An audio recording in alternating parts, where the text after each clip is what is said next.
सहारा लेने आया हूँ तेरे काबे के आंचल में, गुनाहों की लिपट से कायनाते कल्ब अफसुरदा, इरादे मुज़महल हिम्मत शिकस्ता हौसले मुर्दा, कहाँ से लाऊं ताकत दिल की सच्ची तर्जुमानी की, कि किस जंजाल में गुजरी है घड़ियां जिंदगानी की।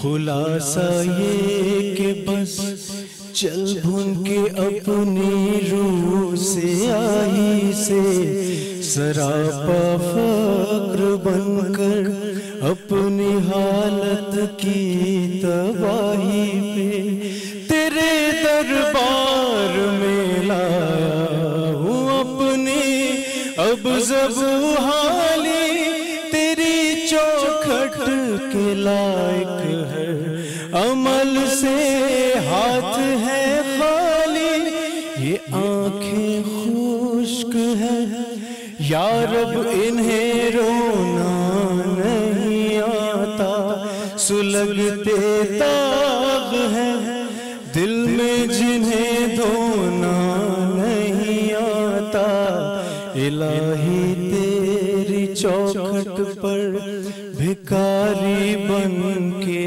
आया हूँ। बहुत खूबसूरत, बहुत उम्दा जी। वजीहुद्दीन साहब थे ये, और बहुत उम्दा कलाम उन्होंने पढ़ा, और इतना अच्छा पढ़ा कि मैं जुनैद जमशेद जो है वो मुझे याद आ गए। बिल्कुल, अल्लाह ताला उनको गरीक़े रहमत करे। आमीन आमीन। और ये आज हम आपको ये भी बताते हुए चलें कि आज अमजद साबरी की दूसरी बरसी भी है। ओ हाँ, आज 16वां रोज़ा है, और आज के दिन जो है वो 2 साल पहले उनकी शहादत हुई थी।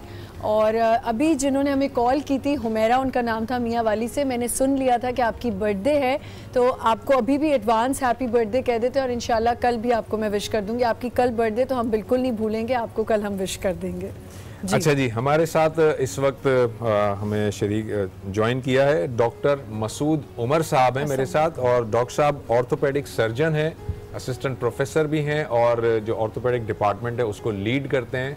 आगा खान हॉस्पिटल से आपका ताल्लुक है। अस्सलाम वालेकुम डॉक्टर साहब। वालेकुम अस्सलाम। डॉक्टर साहब कैसे हैं आप? जी अल्लाह का शुक्र। सर ये बताइएगा कि आपका चूंकि शोबा ऑर्थोपेडिक है, उसमें ज़ाहिर है कि बोन से रिलेटेड सारी डिजीज़ और बोन से रिलेटेड मुख्तलिफ़ किस्म की चीज़ें हैं। एक चीज़ है बोन कैंसर, मैं चाहूँगा ज़रा उसको बताइएगा, और पाकिस्तान में ये कितने पेशेंट इसके होते हैं, आपके पास कितने आते हैं ट्रीटमेंट के लिए लोग? पहले तो शुक्रिया आपका यहाँ दावत देने का। बट बोन कैंसर पे आएँ तो कैंसर बजाते ख़ुद एक अनलिमिटेड ग्रोथ ऑफ टिशू, किसी भी टिशू की अनलिमिटेड ग्रोथ, अनकंट्रोल्ड ग्रोथ को कहते हैं आम ज़बान में। हर ऑर्गन, हर टिशू बॉडी में रिपेयर हो रहा है, बढ़ रहा है और रिपेयर हो रहा है, और अपने साइज़ पे रह रहा है। जब बड़े होते हैं हम तो वो बड़ा भी होता है ऑर्गन, बोन्स भी बड़ी होती है। कैंसर एक अनलिमिटेड ग्रोथ है जिसको कंट्रोल नहीं किया जा सकता। इसी तरह बोन और सॉफ्ट टिशू जो मसल्स हैं, उनके कैंसर को हम ऑर्थोपेडिक्स वाले डील करते हैं, जो कि टांगों में, लोअर लिम्स, अपर लिम्ब, बाजुओं में होते हैं आमतौर पे ज़्यादातर। यूजुअली बच्चों में भी होते हैं और बड़ों में भी होते हैं। मेल्स फीमेल्स ऑलमोस्ट इक्वल उनकी डिस्ट्रीब्यूशन है। तो इसमें मेरी स्पेशलाइजेशन है। बोन कैंसर एक बहुत कम, मुश्किल से 10 हमारे अगर पूरे पाकिस्तान में मिलाएं तो स्पेशलिस्ट हैं जो properly fellowship trend oncologist, orthopaedic surgeon हैं जो बोन कैंसर को ट्रीट कर सकते हैं। तो बहुत सारे लोग हमारे पेशेंट्स इनकी टांगों में होता है तो टांगें काटनी पड़ जाती हैं अगर प्रॉपर ट्रीटमेंट ना मिल सके। तो हमारी स्पेशलिटी इस बात को इंश्योर करती है कि वी सेव देयर लेग्स, ठीक है, give them proper treatment, surgical treatment, chemotherapy, radiotherapy, exactly. ठीक है, मुझे एक बात बताएं डॉक्टर साहब, इसके सिम्टम्स क्या हैं? कहाँ से पता चलता है कि सिम्टम्स क्या हैं कि बोन कैंसर हो गया आपको? जी अनफॉर्चुनेटली लॉट ऑफ टाइम्स जो स्वेलिंग हड्डी में हो रही होती है वो पेन बहुत कम होता है उसमें जी, और अगर बच्चे में हो रही है तो आपको पता है बच्चा बता भी नहीं सकता। बच्चे इग्नोर एंड दे, अगर और छोटा है तो बता भी नहीं सकता। पेनफुल स्वेलिंग तो फ़ौरन 2 दिन भी बच्चा आपको माँ को बताता है और तंग करता रहता है कि भी तो वो तो चला जाता है डॉक्टर। सो पेनलेस स्वेलिंग जिसमें दर्द ना हो और स्वेलिंग हो रही हो, सूजन हो रही हो जो अनएक्सप्लेन्ड हो, कोई भी बच्चा आपकी गिरा भी नहीं का है, जो बड़ा आदमी गिरा भी नहीं है, हाँ जी, ज़्यादातर जोड़ के करीब ही होती हैं, स्वेलिंग शुरू हो जाती है। यस। तो swelling is the first symptom. ज़्यादा जब बढ़ने लगे तो पेन भी शुरू हो जाता है। ठीक है। ज़्यादातर बच्चे या बड़े चोट लगती है तो आइडेंटिफाई करते हैं उस एरिया में चोट लग जाती है, आप एक्सरे करते हैं तो पता चला एक ग्रोथ हो रही है ऑलरेडी बोन में, इस तरह पता चलता है। लिटरेचर भी यही साबित करता है कि शुरू में स्वेलिंग्स का पता ही नहीं लगता बोन का। अब मसलन ये थाई है तो यहाँ बोन काफ़ी डीप है, तो अगर बोन में थोड़ी सी स्वेलिंग हो जाएगी तो हाथ से फील नहीं होगी unless we do an x-ray. और वो इंसिडेंटली अगर एक्सरे कर लें ताकि जब तक पेन ना शुरू हो। पेन होता है तो फिर डॉक्टर के पास आते हैं, एक्सरे में क्वाइट क्लियरली। एंड इफ अगर डॉक्टर साहब के पेनलेस है तो फिर अगर स्वेलिंग हल्की सी भी है और उसको हम लाइट ले लें तो वो ट्रिगर हो सकती है। एग्जैक्टली, उसको लाइट नहीं लेना, दैट्स द पॉइंट। यहाँ पे एक और चीज़ मैं मेंशन करना चाहूँगी कि मैं मेरी फैमिली में एक बच्चे के साथ ये हुआ कि वो हर वक्त अपने थाई पे आईपैड रख के बैठा रहता था और खेलता रहता था, और एकदम से क्या हुआ कि ज़ुबैर साहब एक अबनॉर्मल सी एक हड्डी सी बनने लग गई और वो ऐसे निकलने लग गई, जैसे वो आपके अंदर से ही मांस जो होता है आपका उसमें से बाहर आने लगी। जब वो चेकिंग हुई, उसकी चेकअप हुआ तो जी पता चला कि वो एक कैंसर जो है वो डेवलप हो रहा था। लैपटॉप भी हम यूज कर रहे होते हैं तो हम कभी बेड पे लेटे होते हैं तो पाँव यूं करके ना लैपटॉप यहाँ रख के काम कर रहे होते हैं, तो ये क्या बहुत ज्यादा प्रॉब्लमेटिक हो जाता है? वेल नो इट्स उससे नहीं होता, लेकिन उससे जस्ट थर्मल एनर्जी स्किन को मिलती है which is not good, so that's the only thing. It can not cause bone cancer. Cancer Insidious होता है कि उसकी वजह आइडेंटिफाई नहीं हुई हुई, लेकिन होता यही है कि इंसिडेंटल फाइंडिंग होती है, मतलब गैर मामूली हालात में पता चलता है कि ये स्वेलिंग हो रही, सो पेन बाद में आता है। ठीक है। फिर उसके जैसे अगर बच्चों को है तो उसकी स्टेजेस होंगी ना कि आप किस तरह उसको ट्रीट करना शुरू करते हैं, पहली ट्रीटमेंट क्या है, स्टेजेस क्या हैं उसके? जी स्टेजेस, एक अमेरिकन सर्जन है एनी किंग, फ्लोरिडा में होते थे इंतकाल, उन्होंने वो सिस्टम दरियाफ्त किया था। अगर हड्डी के अंदर कैंसर है, बजाते खुद हड्डी आपको पता है एक नली की तरह होती है, उसके अंदर कैंसर है तो स्टेज 1, हड्डी के बाहर सरफेस पे आ गया है, अंदर से बढ़ता हुआ तो that stage 2, if it breaks through into and goes into the blood stream तो फिर वो चेस्ट में आ जाता है सबसे पहले, तो दैट स्टेज 3, तो that's usually the last stage. That means कि वो सारे जिस्म में फैल चुका है, फॉर एग्जांपल यहाँ से शुरू हुआ है तो वो it has travelled all the way. Okay, हम यहीं से इसको कंटिन्यू करेंगे, एक छोटे से ब्रेक का वक्त हुआ है, ब्रेक पे जाते हैं। अगर आपके कोई भी क्वेश्चंस हैं रिलेटेड टू दिस आप हमें कॉल कर सकते हैं। जाने से पहले क्वेश्चन भी जी मैं क्वेश्चन भी बता देती हूँ जो आज हमारे उम्र की टिकट के लिए सवाल है। कुरान पाक की कौन सी सूरह सबसे पहले नाजिल हुई, इसका आप हमें जवाब देंगे फेसबुक पे, कॉल करके नहीं, फेसबुक पे जवाब देंगे। और अगर आप इससे रिलेटेड कुछ भी पूछना चाहते हैं बोन कैंसर के थ्रू कि क्या होता है क्या नहीं होता तो आप हमसे पूछ सकते हैं। एक छोटा सा break, will be right back. जो कि हम बोन कैंसर पे आप सुन रही थी, बात कर रहे थे। डॉक्टर साहब मैंने आपसे भी ऑफर एक सवाल पूछा था कि अगर पेन बिल्कुल नहीं हो रही, उस तरह की पेन हो रही है लेकिन आपके कोई स्वेलिंग नहीं है, लेकिन आपके जिस्म में कहीं ना कहीं पॉइंट्स होते हैं जहाँ आपको दर्द हो रही है हड्डियों में, तो उसको कैसे आप आइडेंटिफाई करेंगे कि वो कैंसर है या वो अगर पता चलता है बाद में कैंसर है फिर उसका क्या है? मोस्ट ऑफ जो दर्द जिस तरह का आप बता रही हैं मुख्तलिफ हड्डियों में साइमल्टेनियस एक टाइम पे दर्द होना, यहाँ पॉइंट्स हैं, so कैंसर इस तरह प्रेजेंट नहीं करता, so that's a good news actually. Okay. कि this is most likely not cancer. And it's not related to bone cancer at all. Yes. ठीक है. Unless कि वो पहले से नॉन कैंसर वाली पेशेंट हों, ठीक है, या साहब हों और उनको वो वाइड स्प्रेड डिजीज हो गई हो तो फिर हर जगह बोन में pen, that's one extreme situation. अब आज जो आप कह रही हैं that's usually nutritional and related to a condition called osteomalacia, which is caused by dietary deficiency of vitamin D. ठीक है ना, तो वो वहाँ हमारा इनसे बड़ा ताल्लुक पैदा हो जाता है खुद ब खुद, क्यों हम भी ये ट्रीट करते हैं, ये लोग भी ये एडवाइस करते हैं, very common in our society. इस पे हमने पेपर भी लिखे हैं, तहकीक भी की है। हर 10 मरीज हम सुबह से क्लिनिक में देखते हैं तो 7 या 8 को विटामिन डी की कमी नजर आती है।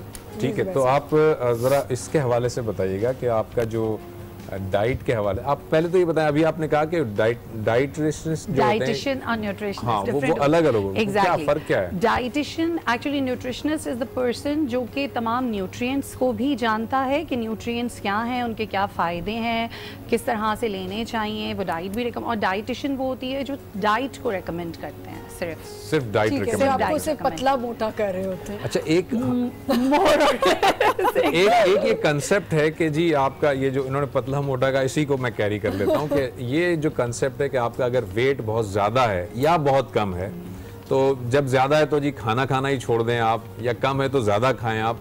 तो मैं जो समझ पाया हूँ ऐसा नहीं है कि शायद आप ज़्यादा खाएं या कम खाएं, आपको एक प्रॉपर और बैलेंस डाइट लेनी है, ऐसा ही है जी? देखिए मैं बताऊँ ज़ुबैर साहब, मैं शुरुआत अगर इससे करूं कि हुज़ूर सल्लल्लाहु अलैहि वसल्लम ने भी ये कहा है ज़िंदगी में तवाज़ुन ज़रूरी है, इसी तरह मुतवाज़िन ग़िज़ा ज़रूरी है।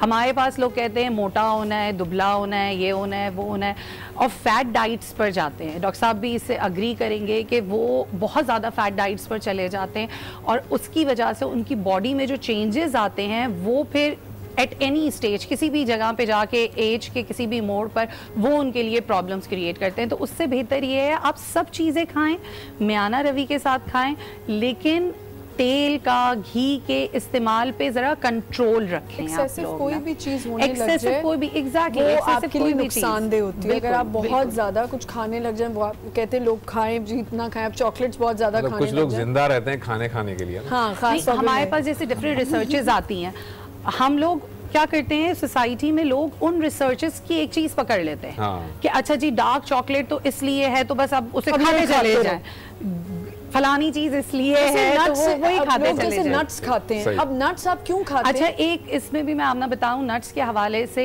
एक मिथ ये है कि जी सिर्फ सर्दी में खा सकते हैं, ऐसा कुछ नहीं है प्लीज। और रमजान में तो मैं कहती हूँ कि सहरी में भी, अफ्तार में भी आप खजूर भी लें, उसके साथ नट्स भी लें। आप अपनी मुट्ठी भर जितने नट्स आ रहे हैं, उसका मतलब ये नहीं कि एक मुट्ठी बादाम की ले ली तो एक मुट्ठी रोजाना आते हैं नट्स। मैं ज्यादातर सबको कहती हूँ कि नट्स जरूर खाएं। एब्सोल्युटली, लोगों ने पता नहीं एक मिथ बना ली है कि जी गर्मियां खत्म होंगी तो नट्स लेंगे, सिर्फ dry fruit only for winters. That's absolutely wrong. आपने जो है नट्स हमेशा खाने होते हैं। आपसे हम बात करते रहेंगे। हमारे साथ यहाँ वजीउद्दीन है, जिनकी आवाज़ बहुत ही खूबसूरत है और आप हमें कुछ सुनाने वाले हैं अभी। जी वजी कसीदा बुर्दा शरीफ जी। ना कोई आप सा होगा, ना कोई आप जैसा था। कोई यूसुफ से पूछे मुस्तफा का हुस्न कैसा था। ज़मीनो आसमां में कोई भी मिसाल न मिली। मौलाया सल्ली व सल्लिम दाइमन अबदन अला हबीबिका खैरुल खल्क़ि कुल्लिहिम। दलीले जिंदगी वो है, कमाले बंदगी वो है। कोई भी दौर हो उसमें मेरा जे आदमी वो है। वही तो दीन दुनिया है जो बातें आपने कही। मौलाया सल्ली व सल्लिम दाइमन अबदन अला हबीबिका खैरुल खल्क़ि कुल्लिहिम। दुरूद उन पर, सलाम उन पर, यही कहना खुदा का है। खुदा के बाद जो है मर्तबा सल्ले अला का है। वही सरदार आलम है, वही गमखार उम्मत है। वही तो हश्र के मैदान में सबकी शफात है। शफात के लिए सबकी नजर उन पर लगी होगी। मौलाया सल्ली। अगर हम न्यूट्रिशन की बात करें बोन्स के लिए तो इंतहा से ज़्यादा ज़रूरी है, और इसीलिए बचपन से जो हमारी अम्माएं पीछे पड़ती हैं दूध पियो दूध पियो, दूध पीना बहुत ज़रूरी है फरजाना, सुने आप। रीज़न यही है, इसलिए मिल्क शेक भी अच्छा होता है जी, और बनाना शेक तो बहुत अच्छा होता है, कोई वजह नहीं करता। अम्माएं हमेशा पीछे पड़ी होती हैं और बच्चों को कभी भी दूध अच्छा नहीं लगता, पता नहीं क्यों ऐसा है। मैं हमेशा ज़ुबैर साहब उसके लिए कहती हूँ आपको दूध अच्छा नहीं लगता, मैं भी दूध, मुझे भी खाली दूध मैं भी नहीं पीती। लस्सी पी लें, नमकीन पी लें, मीठी पी लें, शेक पी लें। लें, मजे की बात है आप खीर खा लें, कस्टर्ड खा लें, मतलब दूध की इतनी फॉर्म्स हैं जो आप ले लें। आप दही ले लें, कुछ नहीं, एक कप दही ले लें, आपका एक वक्त के दूध की कितनी अजीब सी एक बात है कि जब बच्चा 7 इयर्स तक होता है, 6 इयर्स तक होता है, फीडर जब तक देते रहो उसको दूध बहुत अच्छा लग रहा होता है। जहां आपने फीडर हटाया वहां से बच्चे ने दूध से भाग जाता है कि मैंने दूध नहीं पीना। तो ये आप बताएं कि दूध, ये जो पीछे फरजाना मैडम खड़ी हैं, इनको बताइए कि दूध कितना इंपॉर्टेंट है। दूध बहुत इंपॉर्टेंट है। देखिए मैं फिर वही बोन्स के लिए कहूँगी, हड्डियों की जो 2 बहुत कॉमन बीमारियां हैं हमारे पास, ऑस्टियोमलेशिया है, बड़ों में होती है, हड्डियां टेढ़ी होने लगती हैं, उसे ऑस्टियोमलेशिया कहते हैं, ठीक है। और दूसरी बच्चों में जो होती है उसको हम रिकेट्स कहते हैं, जो बोन्स टेढ़ी होने लगती हैं। तो उसके लिए दूध बहुत ज़रूरी है, डेयरी प्रोडक्ट्स बहुत ज़रूरी हैं, दूध से बनी हुई चीज़ें खाएं ज़्यादा से ज़्यादा, और हेल्दी चीज़ों का इस्तेमाल करें। आजकल जो हमने अपने बच्चों को जंक फूड देना शुरू कर दिए है ना, वो इंतहाई गलत है। इसके अलावा अगर हम एक बीमारी है गठिया जिसे कहते हैं, गाउट, गठिया, हाँ गठिया, आप शायद मैं गलत प्रोनाउंस कर रही हूँ, लेकिन गाउट कहते हैं उसे, मतलब अंग्रेजी में उसे गाउट कहते हैं। बात कि ये मुझे गठिया की प्रॉब्लम थी और मैंने इसे बहुत जल्दी क्योर किया है। अपनी सारी ये जो फिजी ड्रिंक्स होती हैं इनको बंद करके बहुत कम किया, बहुत प्रॉब्लम हुई मुझे, इसीलिए मैंने आपसे कहा इसको जरूर नहीं। और गाउट के लिए जो बेस्ट चीज़ है फिर वो यही है, उसमें हम क्या करते हैं, जो लाल सब्जियां और लाल गोश्त है, रेड मीट, उसको बंद करा देते हैं, ठीक। लेकिन उसके अलावा जो बाकी चीज़ें हैं आप उनको ले सकते हैं, जैसे अलसी के बीज हैं, ठीक है, अलसी के बीज बहुत अच्छे हैं, बादाम बहुत अच्छा है उसके लिए, अखरोट बहुत अच्छे हैं उसके लिए। लेकिन उसके लिए आपको दूध खत्म करने की जरूरत नहीं है, सिर्फ टमाटर और हम गोश्त जो होता है ना, रेड मीट, उसको हम खत्म कराते हैं। चुकंदर को हम कह देते हैं कि नहीं जी आप चुकंदर नहीं खाएं। लेकिन फिर घुमा फिरा के बात अगर हड्डियों की हम बात करें तो हड्डियों के लिए दूध से बनी हुई चीजें, आयरन, ये सारी चीजें बहुत कैल्शियम का वो है ना। और वैसे भी और विटामिन डी हमारे यहाँ, आप सॉरी टू इंटरप्ट यू, हमारे यहाँ एक कॉन्सेप्ट ये है कि वो जो देखें पाकिस्तान में अनफॉर्चुनेटली हर इंसान की रीच नहीं है कि वो फोर्टिफाइड चीजें ले सके जिसमें एडिशनल डिफरेंट विटामिन्स डाले हों, हर इंसान की रीच नहीं है। तो सबसे बेहतरीन होती है सूरज की रोशनी उससे। लेकिन हमारे यहाँ लोग जो है वो गलत टाइम पर सूरज की रोशनी ले रहे हैं। हमारे यहाँ तो आजकल सूरज जो है इतना है कि बस आप बाहर निकले सूरज ही सूरज नहीं, वो नहीं, जो पहली किरण होती है ना सूरज की और जब जा रहा होती है धूप, वो 2 टाइम होते हैं बेस्ट आपके लिए। सही। और वैसे भी अभी बात जो है ना वो दूध से मुतालिक हो रही थी और बोन से रिलेटेड हम गुफ्तगू कर रहे हैं, तो एक बात और बता दूं कि कुरान मजीद में जिन 2 लिक्विड की बड़ी तारीफ की गई है उनमें एक दूध है और एक शहद है। और शहद को तो अल्लाह ताला ने कहा है कि इसके अंदर शिफा रखी है। जी एब्सोल्युटली। जी डॉक्टर साहब, ये चूंकि आपका शोबा जिस तरह का है, तो कैल्शियम से रिलेटेड डेयरी प्रोडक्ट्स, ये भी ज़रा बताइएगा कि कोई ऐसा तो नहीं होता कि डेयरी प्रोडक्ट का बहुत ज़्यादा कोई इनटेक हो जाए तो भी कोई हड्डियों में प्रॉब्लम होता है, या डेफिशिएंसी से तो होता ही है, लेकिन अगर ज़्यादा हो जाए तो कोई मसला तो नहीं होता? अगर आप नेचुरल चीज़ ले रहे हैं तो बॉडी में एब्जॉर्प्शन का अल्लाह ताला ने निज़ाम ऐसे रखा है कि you can not over absorb. Okay, ठीक है। So it's a rate limiting step, जहाँ पे जितना बॉडी को चाहिए वो ले लेगी, otherwise the rest would be excreted. Problem वहाँ होता है जहाँ हमारे ही कम्युनिटी के डॉक्टर्स ही हर मरीज़ को विटामिन डी लगा देते हैं और पीने को कह देते हैं। So there is a known condition जिसको कहते हैं हाइपर विटामिनोसिस डी, और उससे लेथार्जी, बहुत सारे फटीग, अर्ली फटीग। सो बग़ैर ब्लड टेस्ट कराए और उसको मॉनिटर किए अगर आप विटामिन डी देते चले जाएंगे हर मरीज़ को, ऑन दी अजम्पशन कि हमारे माशरे में बहुत डेफिशिएंसी है, तो दैट्स आल्सो नॉट गुड।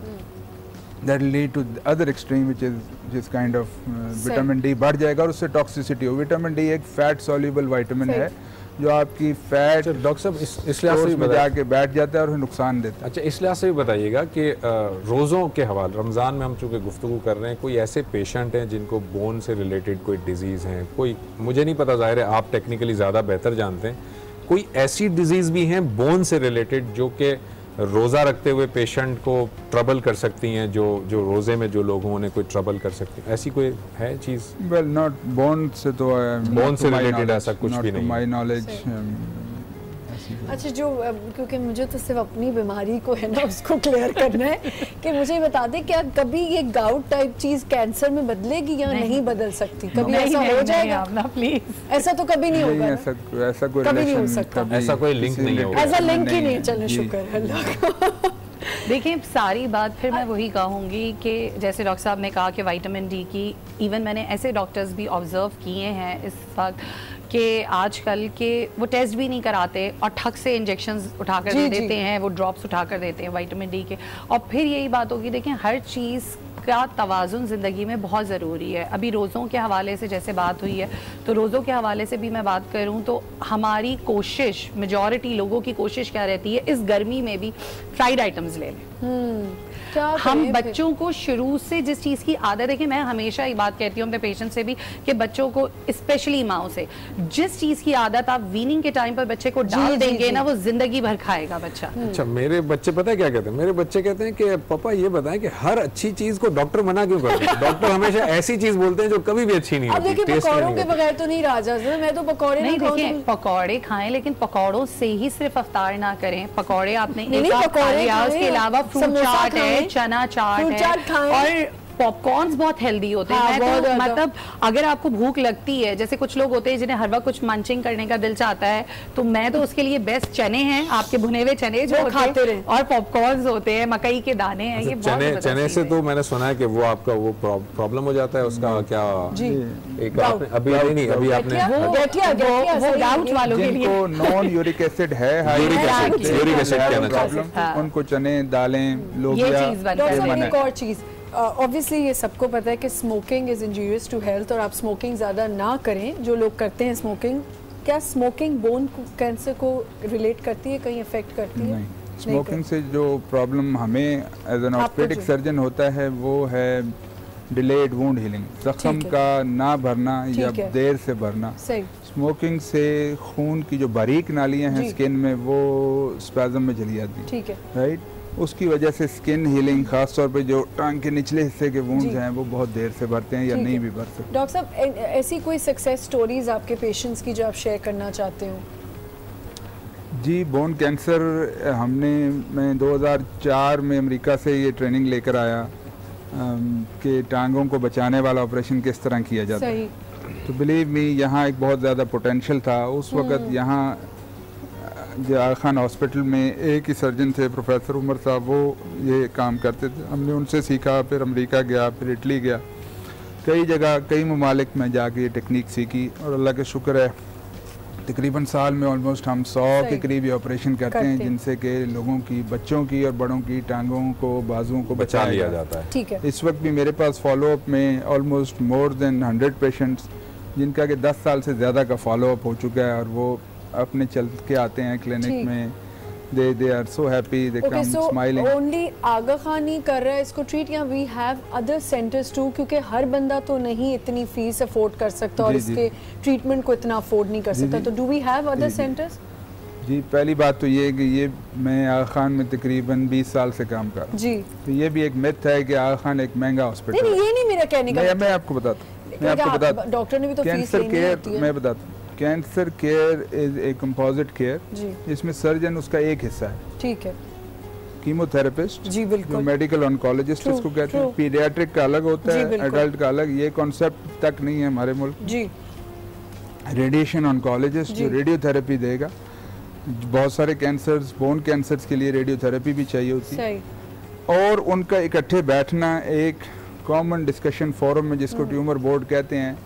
जब तक हर केस हमारे यहाँ ट्यूमर बोर्ड फोरम से ना डिस्कस होकर निकले, हम ट्रीटमेंट ही नहीं करते, right. So it is a composite treatment of multidisciplinary, many people sitting for a single patient. अब हमारे आपका दूसरा सवाल, बड़े हॉस्पिटल्स कराची में भी हैं, लाहौर में भी हैं, पिंडी में भी हैं, आर्मी में भी हैं, सिविल में भी हैं, but not more than 10-12 surgeons who are trained to treat bone cancer, unfortunately. ठीक है। तो ये थोड़ा सा अलमिया है।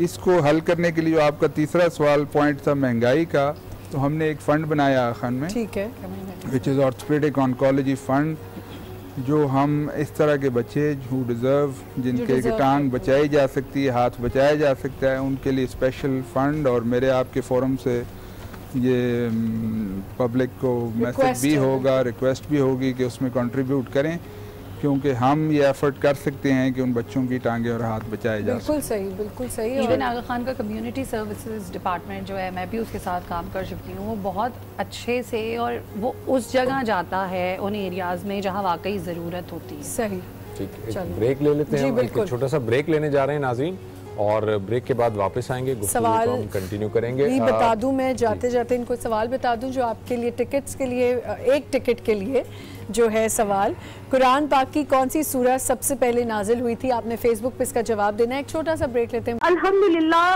अल्लाह ताला ने इतना कामयाब ऑपरेशन किया, और उस वक्त में जब मैं 8 साल पहले इतनी परेशान होकर लाहौर से कराची गई थी अपने बेटे के ट्रीटमेंट के लिए, तो डॉक्टर साहब ने मुझे अल्हम्दुलिल्लाह इतना अच्छा ऑपरेशन किया, इतना कामयाबी मिली, और मैं इतनी दुआएं डॉक्टर साहब के लिए करती हूँ। और डॉक्टर साहब आज तक मेरे साथ इन टच रहते हैं, जब भी लाहौर आते हैं मुझे कॉल करते हैं, इब्राहिम से मिलते हैं और देखते हैं, और मुझे खुशी होती है इस चीज की।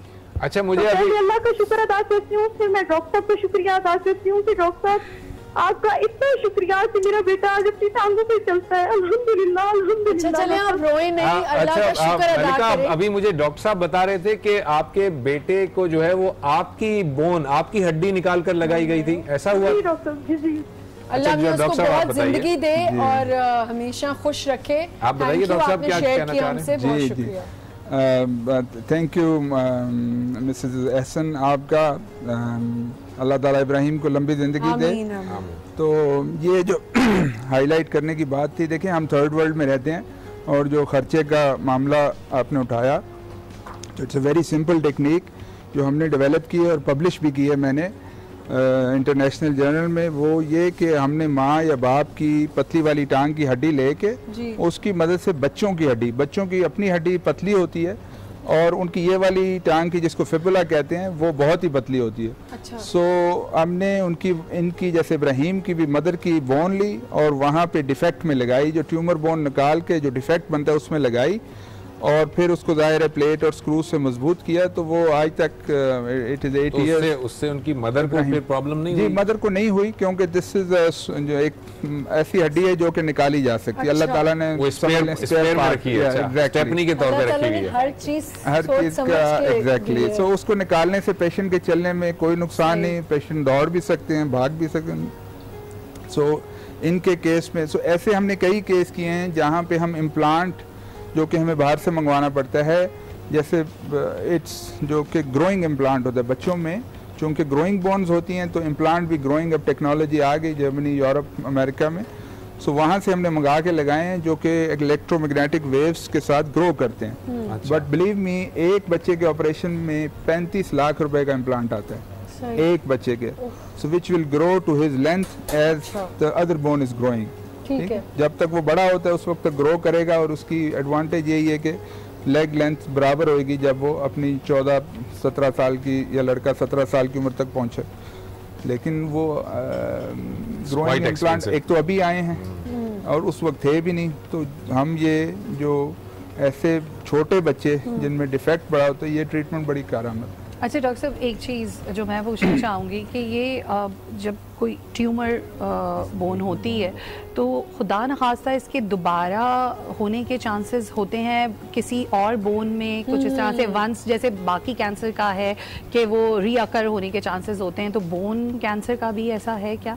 जी बिल्कुल, वर्ल्ड ओवर, और अल्लाह का शुक्र है हमारा, और हमने पब्लिश भी किया है। सो व्हाटएवर आई से is in the literature from under my own name, you can search my name in Google, आपको सब मिल जाएंगे, मेरे रिजल्ट्स भी मिल जाएंगे। दुनिया में इस कैंसर का क्योर रेट 70 to 80% है, और अल्लाह का शुक्र है हमारा भी 70% है। हमने अपना लिटरेचर डाटा काफ़ी रिव्यू किया, पब्लिश किया, और भी ऑनगोइंग भी हो रहा है। सो इसके दोबारा आने के चांसेस 10 to 20% हैं in the best centre of the world. Khan is one of the best centres of Pakistan, in the best centres of the world इसका इतना चांसेस है, क्योंकि बीमारी की नौयत ऐसी है। We don't know what causes it, we don't know what influences it, what causes it to grow rapidly. इस तरह के हमें अभी तक सवाल साइंस ने दरियाफ्त नहीं किए हैं। लेकिन कीमोथेरेपी ज़रूर है, रेडियोथेरेपी ज़रूर। सो 70 to 80% इज़ आवर टारगेट। वो हम पहले दिन पेशेंट की, पेरेंट्स की, इन साहब जैसे इनकी भी सब काउंसलिंग पहले दिन नॉलेज हो जाती है उनकी कि जी ये होगा। ठीक है। अच्छा, ज़रा ख़वातीन, क्योंकि जब न्यूट्रिशनिस्ट आती हैं तो ख़वातीन के सवालात जो होते हैं वो बहुत ज़्यादा, मैं अपना फ़ोन चेक करने गई थी तो मेरी 2-3 फ्रेंड्स ने मैसेज किया हुआ है कि लड़कियों को एक प्रॉब्लम होती है कि बाल लंबे नहीं हो रहे, नेल्स नहीं बड़े हो रहे, स्किन नहीं ग्लो कर रही और फिर उनको लगता है कि उनको बोटॉक्स कराना पड़ेगा। तो ऐसी कोई ग़िज़ा बताएं जिससे आपकी स्किन ग्लो करे, आपके ये जो डार्क सर्कल्स होते हैं, इधर झुर्रियाँ आने लग जाती हैं एज से पहले, बताइए।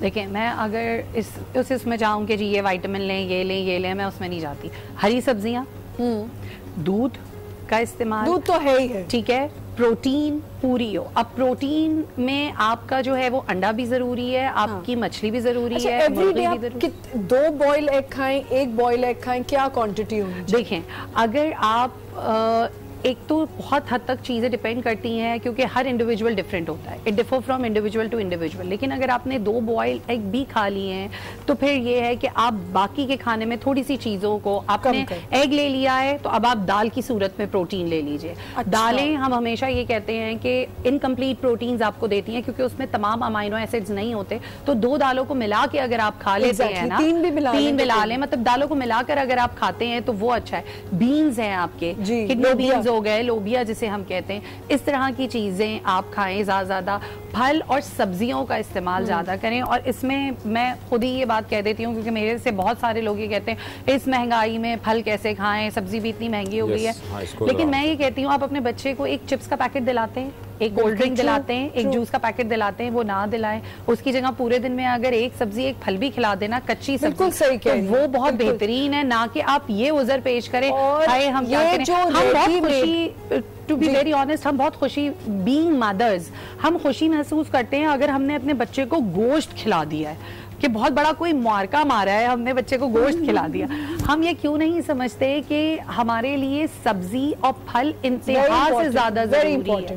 और बालों की जहां तक बात की, नेल्स की बात की, ये सब चीजें बनी किससे हैं? इनमें प्रोटीन है। हाँ। तो दैट मीन्स प्रोटीन जरूरी है। हाँ। हर तरह का प्रोटीन, नट्स वाला प्रोटीन। कहा ना बाल लड़कियों के ग्रो नहीं करते या नेल, तो आपने प्रोटीन का कहा, लेकिन कुछ ऐसी खवातीन का भी इशू जब डिस्कस हो ही रहा है तो कर लें, उनके चेहरे पे बाल आ जाते हैं, जाहिर है वो खवातीन के चेहरे पे बाल आ जाना वो भी एक प्रॉब्लम है ना, वो हार्मोनल है, वो भी एक प्रॉब्लम है ना, तो वो जाहिर है उनके लिए बड़ा अजीब सी सिचुएशन होती है, वो भी बता देखें जुबैर साहब, वो हार्मोनल चेंजेस होते हैं, ठीक है, वो डिफरेंट कंडीशंस होती हैं। लाइक एक चीज जो डॉक्टर साहब भी अभी कहते हैं पीसीओज है, पॉलीसिस्टिक ओवरीज जो होती हैं वो होती हैं उस वजह से, और डिफरेंट हार्मोनल चेंजेस होते हैं उसकी वजह से होता है। उसके लिए बेस्ट चीज होती है आप एंडोक्राइनोलॉजिस्ट से कंसल्ट करें, उसके साथ जो आपकी डाइटिशियन या न्यूट्रिशनिस्ट है वो फिर आपको जो बता रही है उसको करें।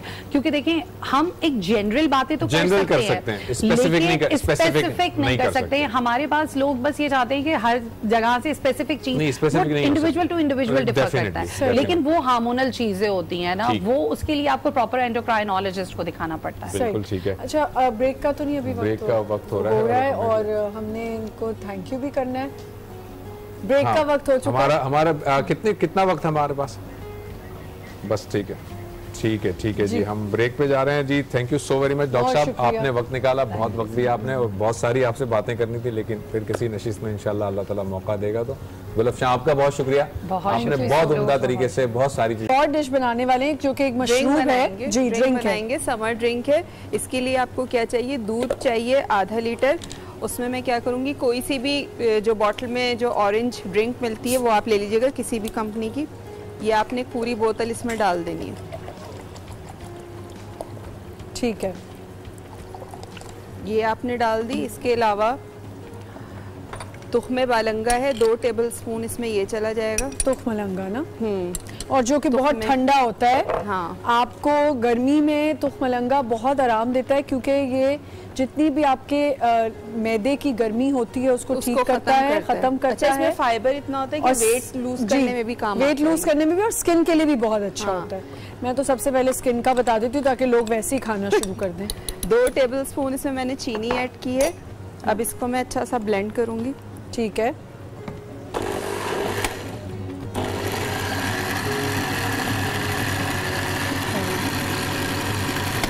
बस इसके बाद बर्फ डालें ग्लास में और सर्व कर। ठीक है जी, अब हम चलते हैं जुबैर साहब के पास। जी जुबैर साहब। थैंक यू आमना, बहुत शुक्रिया। नाज़रीन, हमें दो मेहमानों ने ज्वाइन किया है। ब्रेक से पहले आपके सामने डॉक्टर साहब मौजूद थे और एक न्यूट्रिशनिस्ट मौजूद थी, लेकिन अब हम ज्वाइन किया है प्रोफेसर डॉक्टर मोहम्मद अहमद कादरी साहब ने।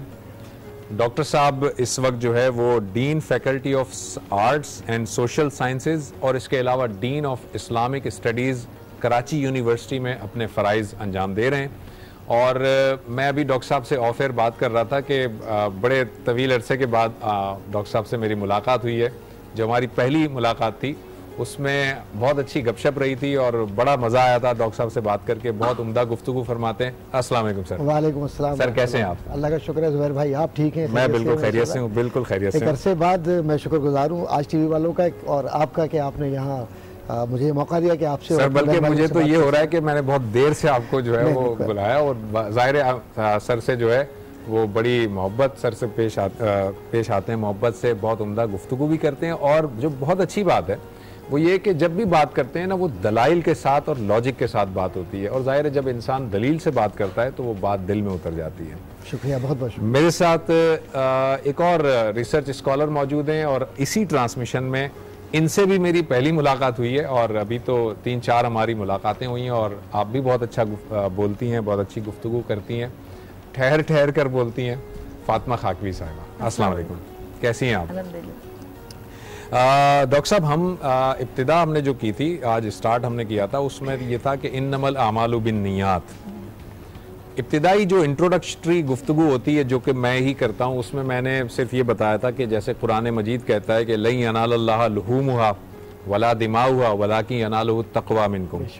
ना तो तुम्हारा कोई खून पहुँचता है, ना गोश्त पहुँचता है, बल्कि तुम्हारा तक़वा पहुँचता है अल्लाह की बारगाह में। इसी तरह कुल इन्ना सलाती व नुसुकी व महयाया व ममाती लिल्लाहि रब्बिल आलमीन, कि भाई ये कहो कि मेरी नमाज, मेरी कुर्बानी, मेरा जीना मरना सब अल्लाह के लिए। तो इसका मतलब खालिस अल्लाह के लिए जो चीज़ की जाती है वो दरअसल वो वहाँ पर जो है वो बारगाह में कबूल भी होती है, मंजूर भी होती है। लेकिन एक और चीज़ है कि जब आप कोई अमल करते हैं, बेशक वो खालिस ही क्यों ना हो, उसकी नीयत, उसके पीछे नीयत भी तो खालिस होनी चाहिए। इन्नमल आमालु बिन्नियात। अगर मेरा अमल अच्छा है लेकिन मेरी नीयत बुरी है, या मेरी नीयत अच्छी है मगर अमल बुरा है, तो दोनों सूरतों में प्रॉब्लम रहेगी। जी डॉक्टर साहब। बिस्मिल्लाहिर्रहमानिर्रहीम। सबसे पहले तो ज़ुबैर भाई आपका शुक्रिया। Thank you sir. और मैं अपने बहन भाइयों से कुछ अर्ज़ करना चाहता हूँ कि सबसे पहले हम इस बात को समझें, जो हदीस जिसकी बार बार आप निशानदेही फरमा रहे हैं कि इन्नमल आमालु बिन्नियात, एक ये तवील हदीस है जी, कि उसमें जिसने उसका एक टुकड़ा है, जी उसका ये टुकड़ा है और ये मारूफ बहुत ज़्यादा इसलिए कि हर फर्द इसको आसानी के साथ अदा भी कर सकता है और हर फर्द तक ये आसानी से पहुँचती भी है। लेकिन एक ये छोटा सा टुकड़ा इस हदीस का इतना अहम है कि अगर इस पर ही अमल कर लिया जाए तो इमाम गज़ाली रहमतुल्लाह अलैह फरमाते हैं कि फिर इंसान एहसान और ईसाल और ईकान के उन मनाजिल से गुजर जाता है जिन मनाजिल के लिए लोग पूरी पूरी उम्रें लगा देते हैं लेकिन उन्हें ये मंजिलें नहीं मिलती। इमाम गज़ाली ने चूँकि अखलाकियात पर काम किया और इमाम गज़ाली रहमतुल्लाह तआला अलैह की जो बुनियादी कुतुब हैं उनमें ख़ास तौर पर मिनहाजुल आबिदीन, मैं दूसरी किताबों के हवाले नहीं दूँगा, मिनहाज में ये मौजू बहुत खूबसूरत तरीके से बयान किया तफसील से, क्योंकि इल्मुल अखलाकियात और इल्मुल अमाल दोनों को यकजा किया उन्होंने कि अखलाक व अमल में जब ताल्लुक़ पैदा हो तो कैसे। अब ये जो हदीस है उस जानिब आऊँगा। सबसे पहले तो बुनियादी बात यही कि नियत खुद क्या है। नियत असल में आपके उस मादे मुहादे ऊला जिसको आपने अलस्तु बिरब्बिकुम कालू भला, कि मैं तुम्हारा रब नहीं हूँ, तो सारी अरवाह ने ये कहा कि बेशक तू ही तो हमारा रब है। उस मुआहदे ऊला को या आपके उन अव्वलीन अल्फाज को दोहराने का या बैत को या बैत की तजदीद करने का तरीका है जिसको आप नियत कहते हैं। ठीक, पहली बुनियादी बात ये हो गई। अब सवाल ये पैदा होता है कि नियत है क्या बज़ाते खुद। हुज़ूर करीम सल्लल्लाहु अलैहि वसल्लम ने इसके फ़ज़ाइल बयान फरमाए, हदीस के अंदर भी मौजूद है। और इसी हदीस के जो अगला हिस्सा है कि जिसने दीन के लिए नियत की तो उसको वो मिल गया, जिसने दुनिया के लिए नियत की उसे दुनिया मिल गई। और फिर इसकी तफसीलात में उलमा ने, बुखारी की हदीस है और बड़ी मारूफ हदीस है, ये इब्तिदाई हदीस में है। अब यहाँ ये बुनियाद है कि इंसान करे क्या। बाज़ औक़ात उससे नियत करना याद नहीं रहती और फ़ज़ाइल में यह आया है कि अगर आपने नियत की और उस नीयत के अंदर आपने ये अमल किया कि अब मुझे इसको जारी रखना है, तो रूहानी तौर पर जो नियत आप करेंगे वो रूहानी फ़ज़ाइल आपको मिलेंगे। और जो आप दुनियावी एतबार से नियत करते हैं, मिसाल के तौर पर मुझे तजारत करनी है, लेकिन मुझे तजारत वो नहीं करनी कि जो अल्लाह उसके नबी से जंग हो सूद की बुनियाद पर। ठीक है, ठीक है, आपने तय कर लिया, तो ये नामुमकिन है। हज़रत अबू हुरैरा रज़ियल्लाहु ताला अन्हु से जब ये पूछा गया कि आमाल व वज़ाइफ में ऐसे आमाल जो नियत के बुनियाद पर हो, फिर अगर कहीं नुकसान, तो कहते हैं कि नुकसान खुद ब खुद, अंग्रेजी के अंदर मैं लफ्ज़ कहूं, कंपनसेशन उसका मिल जाता है, आसानी के साथ वो चीज़ें सही हो जाती है। और ये मुमकिन ही नहीं उसकी तलाफी, उसका तदारुक हो जाता है, तदारुक हो जाता है, और कोई दीन पर अमल करे। सही, ठीक। और ये नामुमकिन है कि दीन पर अमल करने की बुनियाद पर उसको नुकसान हो। ये मैं जज्बाती बात नहीं कर रहा। अब अगयार को देख लीजिए आप, जो एक ग्राहक आता है जो कस्टमर सर्विसेज के अंदर, वो कहते हैं मे आई हेल्प यू, चेहरे पे मुस्कुराहट भी होती है, जुमला भी होता है, इस जुमले की तरफ ज़रा रुजू कीजिए। वो चाहे वो मदद करे या न करे, लेकिन जब हमारे यहाँ हम नियत करके कहते हैं कि मैं आपकी मदद कर सकता हूँ, तो अल्लाह तबारक व तआला का ये हुक्म है, व तावनु अलल बिर्रि व तक़वा। अब ये हुक्म है, अवामिर में है ना, ये ताउन करना। ताउन क्या होता है?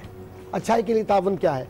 मुझे नमाज नहीं आती, माशाल्लाह आपको आती है, तो आप अपने आप को बड़ा समझकर या अपने अमल को जाहिर करके नहीं करेंगे, बल्कि आपकी इनकिसारी और आपके अमल का जब ताल्लुक होगा तो नियत ये होगी कि मेरा रब मुझसे खुश हो जाए, क्योंकि ये आमाल ज़ाहिरा में, ये मुस्तहब्बात में है, और ये मुझ पर फ़र्ज़ है कि मैं अपने उन अहबाब तक ये बात पहुँचाऊँ, ये समझ कर नहीं कि मैं बहुत बरतर हूँ और दूसरा फ़र्द नहीं जानता, बल्कि इनकिसारी के साथ। अच्छा, ये जो आपने बात की ना इनकिसारी के साथ, मैं इसको ज़रा कैरी करना चाहूँगा। बहुत अच्छा आपने मौजू किया है, ये इब्तिदा की है।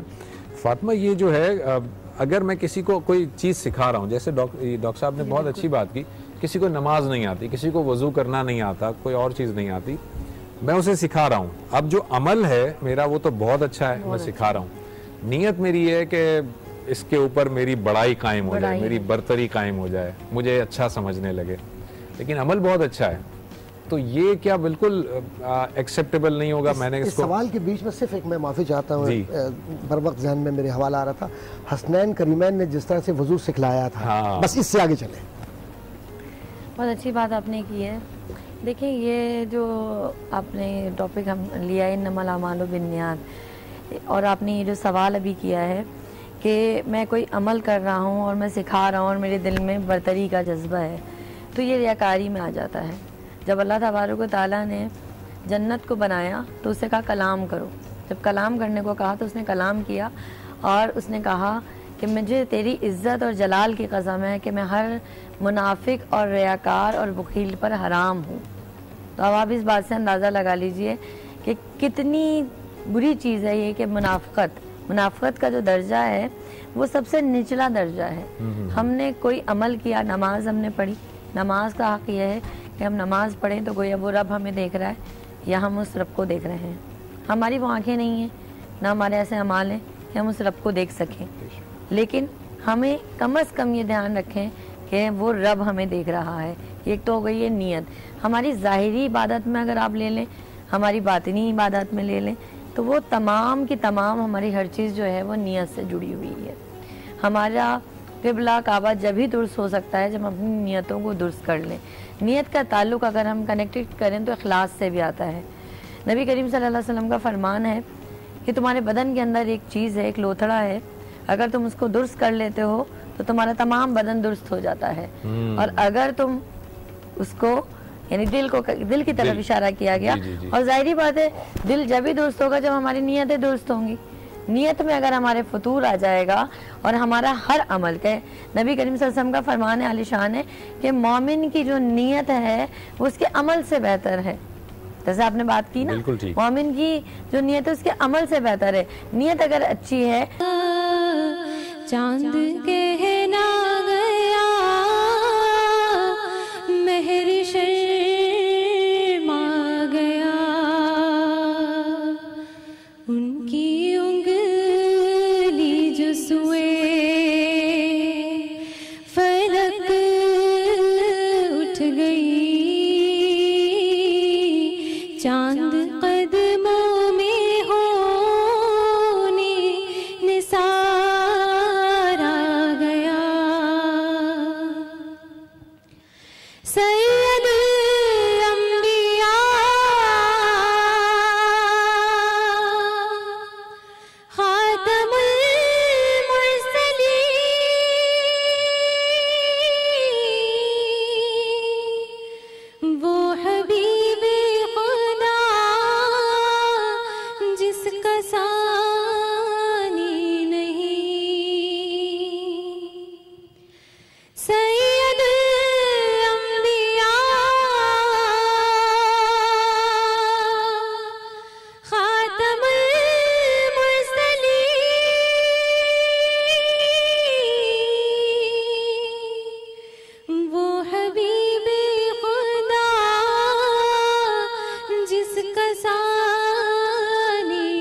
सुभान अल्लाह, बहुत खूबसूरत। जज़ाकल्लाह जी।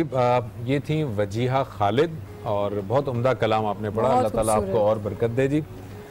मेरे साथ इस वक्त ब्रेक में ज्वाइन किया है अल्लामा आगा नादिर साहब ने, जो कि रिसर्च स्कॉलर हैं। अस्सलाम वालेकुम आगा साहब, कैसे हैं? बहुत शुक्रिया। आगा साहब से हम गुफ्तगू करेंगे, लेकिन ब्रेक पे जब हम गए थे तो फातिमा खाकवी जो है उनकी बात कुछ अधूरी रह गई थी। मैं चाहूँगा वो मुकम्मल कर लें, फिर आते हैं आगा साहब की जगह। जी बिस्मिल्लाहिर्रहमानिर्रहीम।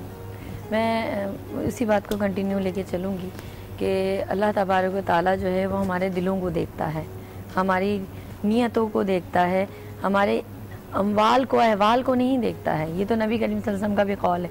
तो मैं वाक़या बता रही थी, उसका एंड ही था कि आबिद जो है उसने ख्वाहिश की कि अगर ये पहाड़ जो है उसको अगर आटा बना दे तो बनी इसराइल का भूख और इफ्लास में ख़त्म कर दूं। तो अल्लाह तबारक व तआला ने उस वक्त के नबी को वही भेजी और कहा कि देख लो, इसको सदक़े का अजर हमने लिख दिया है। भले इसने नहीं किया है, लेकिन इसकी नीयत के तुफैल जो है हमने इसके जो है नामा अमाल में सदक़े का अजर लिख दिया है। इसी तरीके से नबी करीम सल्लल्लाहु अलैहि वसल्लम का फरमान है कि रोज़े हशर में एक शख्स दाएं हाथ में नामा अमाल लेकर आएगा। उसके दिल में ख्वाहिश होगी कि मैं हज कर लेता, उम्रा कर लेता, सदका कर देता, खैरात कर देता, लेकिन उसने नहीं किया है। लेकिन अल्लाह तबारक व तआला उसको उसका अजर दे देगा। देखिए अब ये देखें, नीयत इन्नमल अमालु बिन्नियत, अच्छी नीयत से अच्छा फल मिलता है और तमाम इबादत का जो इनसार है वो नीयतों पे ही डिपेंड करता है। ठीक है। अच्छा आगा साहब, मैं आपसे पूछना चाहूँगी कि नीयत का सिर्फ दिल में आप नीयत कर लें, क्या उसको अपने ज़ुबान पे लाना लाजमी है? औज़ु बिल्लाहि मिनश शैतानिर रजीम, बिस्मिल्लाहिर रहमानिर रहीम, अल्लाहुम्मा सल्लि अला मुहम्मदिन व आले मुहम्मद व अज्जिल फरजहुम।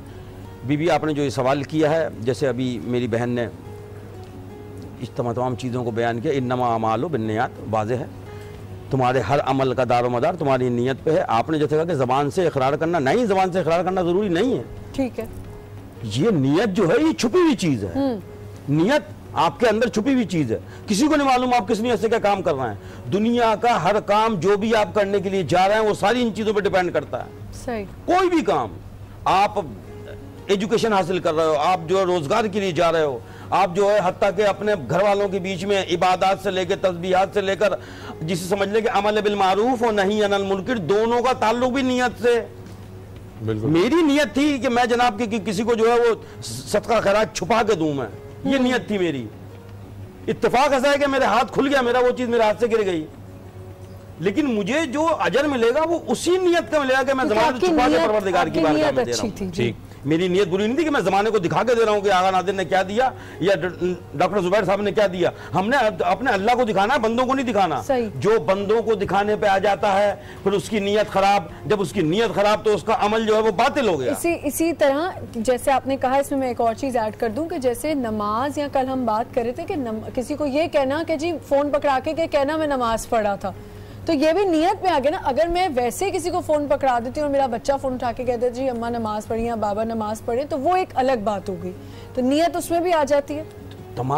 देखिए हर अमल का दारो मदार जो है वो नियत, हर अमल, इसके लिए कोई मखसूस अमल नहीं है। सही। हर अमल तुम्हारा जो है वो नियत पे डिपेंड करता है। मैं नमाज पढ़ने जा रहा हूँ, नमाज पढ़ने से पहले मैं नियत ना करूँ, मेरी नमाज क्या हुई? नहीं। मैं रोजा रखने जा रहा हूँ, उससे पहले मैं अगर नियत नहीं करता, नियत करनी है बिल्कुल। और मैं परवरदिगार की बारगाह में कार खैर करने के लिए जा रहा हूँ, लेकिन नियत मेरी बातिल है कि जमाना मुझे देख रहा है, मेरी तस्वीरें खींच रही हैं,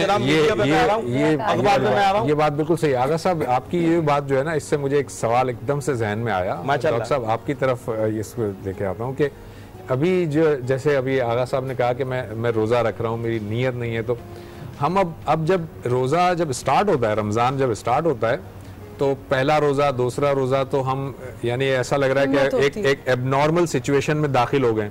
लेकिन अब 15-20 रोज़े के बाद हमारी एक आदत सी बन गई है। सुबह मतलब सहर के वक्त उठते हैं, खाते पीते हैं और बस अजान के वक्त वो खाना पीना बंद कर देते हैं।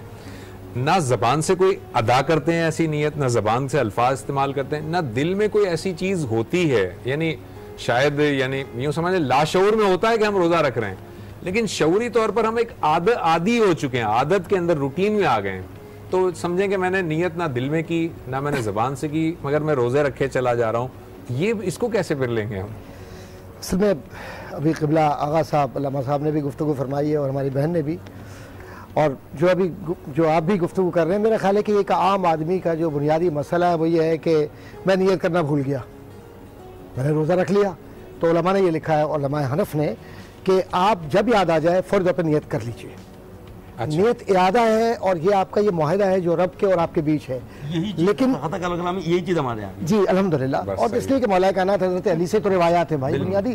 अच्छा, मैं याद आ जाए आपको हज़रत इमाम आज़म अबू हनीफा रहमतुल्लाह तआला अलैह किस खानवादे के शागिर्द थे? माशाल्लाह। तो यूँ चले ना, तो इख्तलाफ भी खत्म हो जाता है और नीयतें भी अच्छी हो जाती हैं और ये लड़ने भिड़ने वाला मामला भी खत्म हो जाता है। अच्छा, इसलिए कि वजह उसकी है कि जब आप फसाद फिल अर्द के लिए कोई बात करना चाहते हैं तो वो मामला दूसरा हो जाता है। लेकिन जहां आप इन्नमल मोमिनूना इख्वा की बात करते हैं कि मोमिनों को यकजा कर लीजिए, तो वहां भी आपकी नियत ये होती है कि ये खालिसतन लिवजहिल्लाह, कि ये रब को राजी करने के लिए मैं कर रहा हूँ।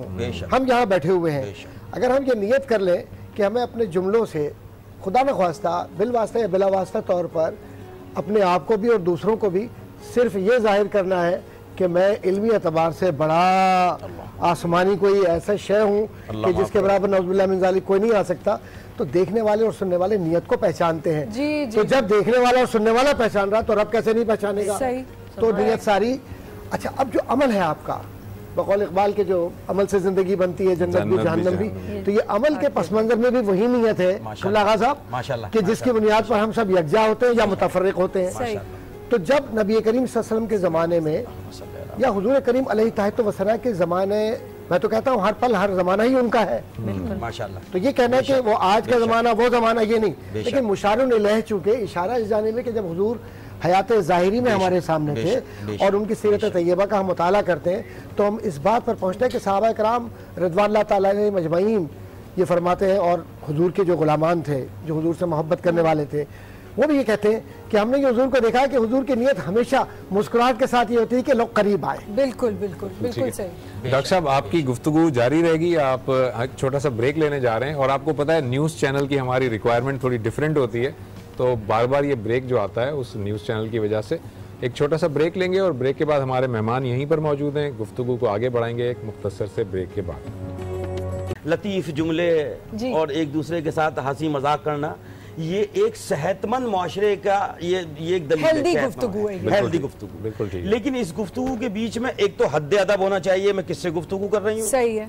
अपने वालिद से, बड़े भाई से, या दादा से, दादी से, नाना, किसी से भी, बड़ी बहन या कोई मजाक कर रहे हैं आप, लेकिन उस मजाक में भी पढ़े लिखे लोग जो होते हैं वो हद अदब जो है मलूज़ खातिर रहेगा उनके। ठीक है, आपको नहीं मना किया शरीयत ने, या इस चीज को जो है वो जिसे कहते हैं कि एक बेहुदा कलाम में नहीं लिया गया जी।